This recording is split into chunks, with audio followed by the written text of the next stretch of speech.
hear these inspiring speakers and listening, watching all of you in the audience. I think it's quite clear a lot of you are not sure what you actually want to do.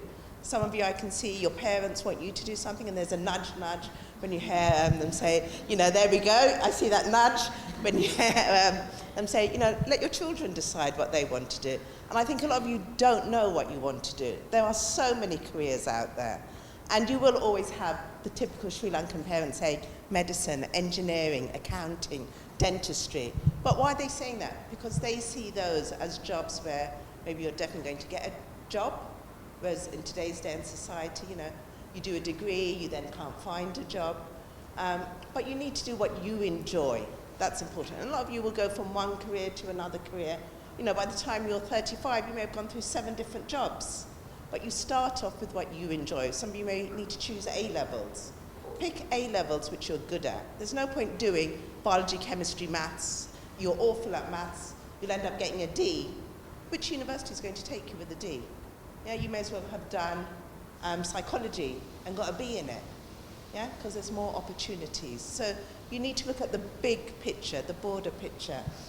It's good to, hopefully a lot of you are familiar with Unifog, which is a good platform to start off with. You can do online quizzes, yeah? Do courses, do MOOCs courses, do Future Learn courses.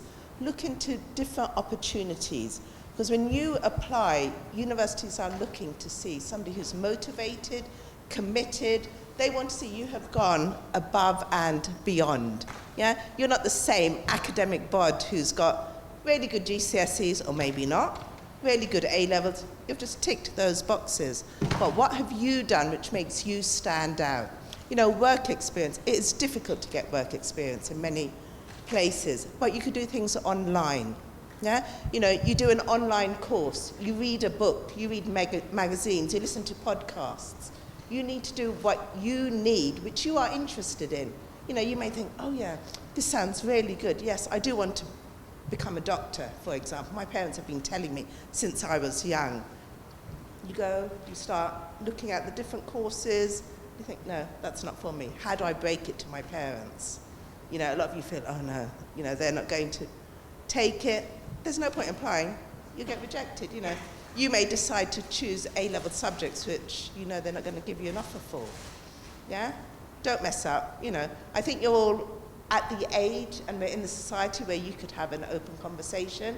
Speak to friends, family, get their opinions, get them to speak to your parents if the need may be. Yeah? It's your degree, and it may be an apprenticeship. A lot of people are now looking at doing apprenticeships, which are very rewarding. You're not going into debt, you're earning as you're working, but they are demanding and they are very, very competitive. Yeah? So think about it carefully. We're here to help. Yeah? I think a lot of you would have had lots of ideas from our speakers, careers which you haven't even thought about, which you haven't considered. Yeah? But, ask. If you keep quiet and you're narrow, you're not going to get anywhere. So do ask, that's important. Okay, thank you.